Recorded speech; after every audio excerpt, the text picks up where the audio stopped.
Assalamualaikum warahmatullahi wabarakatuh. Sekarang saya akan menjelaskan sedikit tentang biografi Imam Bukhari. Nama lengkap Imam Bukhari itu Muhammad bin Ismail bin Ibrahim bin Al-Mughirah Al-Ja'fiyah Al-Bukhari. Imam Bukhari ini lahir di Bukhara, wilayah Uzbekistan sekarang, pada 13 Syawal 194 Hijriah. Beliau wafat pada tanggal 1 Syawal 256 Hijriah, dan sejak kecil sudah hafal ribuan hadis. Ayah beliau Ismail bin Ibrahim Al-Bukhari adalah seorang muhaddis yang wafat ketika beliau masih kecil.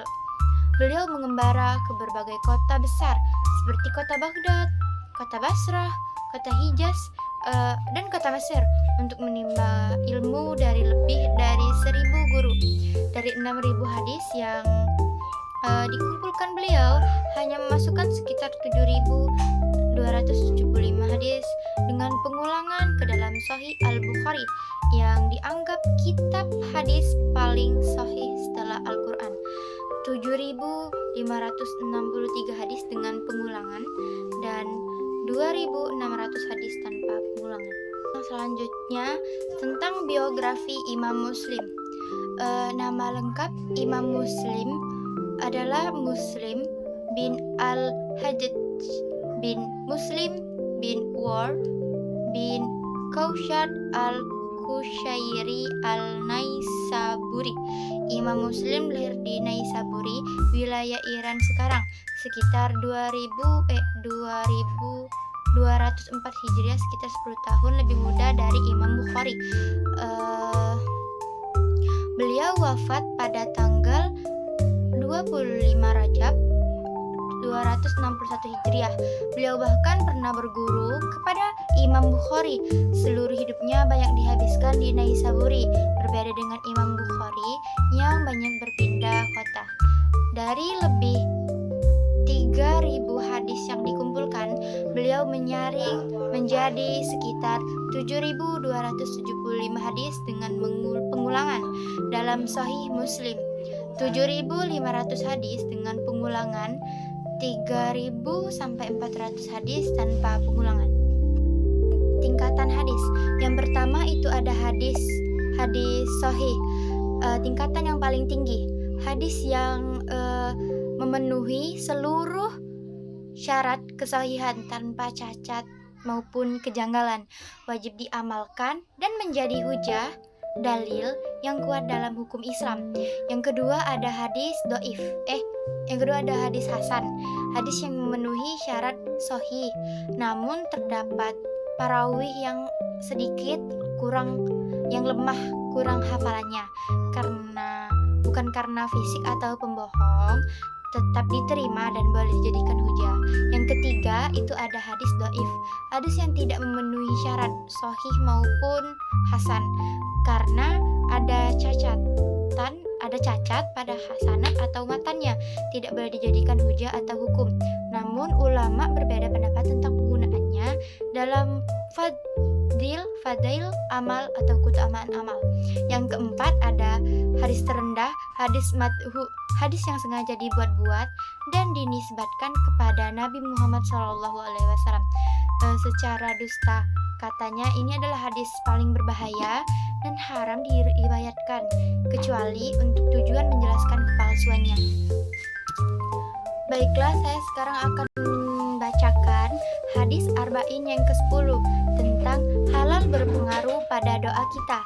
An Abi Hurairah radhiyallahu anhu qala Rasulullah sallallahu alaihi wasallam, innallaha thayyibata la yaqbalu illa thayyibah wa innallaha amaral mu'minina bima amara bihil mursalin faqala ya ayyuhar rasula kulu minat thayyibati wa malu sholihan wa qala ta'ala ya ayyuhaz zaina amanu kulu min thayyibati ma razaqnakum summa zakara rajula yuti yatawallus safar asy'asa akbaro yamuddu yadaihi ila sama ya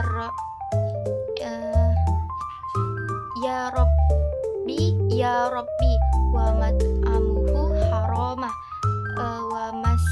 wa masrabuhu haramu wa malbasuhu haramu wa ghudhiya bil harami fa anna yustajabalah rawahul Muslim.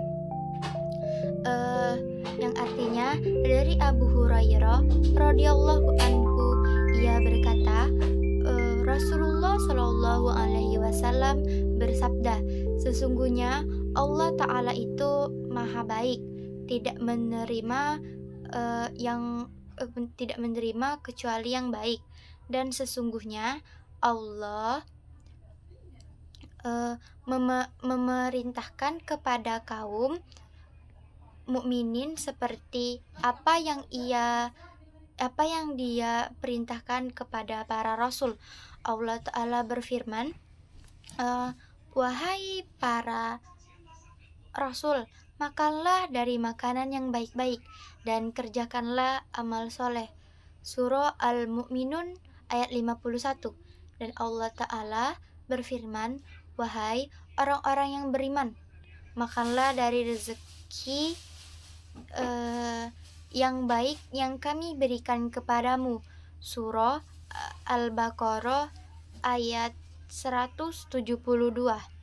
Kemudian Rasulullah Shallallahu Alaihi Wasallam menyebutkan bahwa seseorang yang lama berpergian, rambutnya kusut dan berdebu, dan menengadah kedua tangannya ke langit, lantas berkata, wahai Tuhanku, wahai Rabbku, padahal makanannya haram, minumannya haram, pakaiannya haram, dan ia kenyang dengan barang yang haram.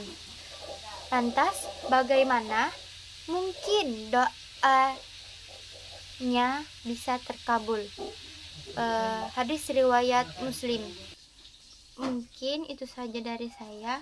Kurang lebihnya saya minta maaf karena saya juga sedang dalam proses belajar. Wassalamualaikum warahmatullahi wabarakatuh. Bye bye.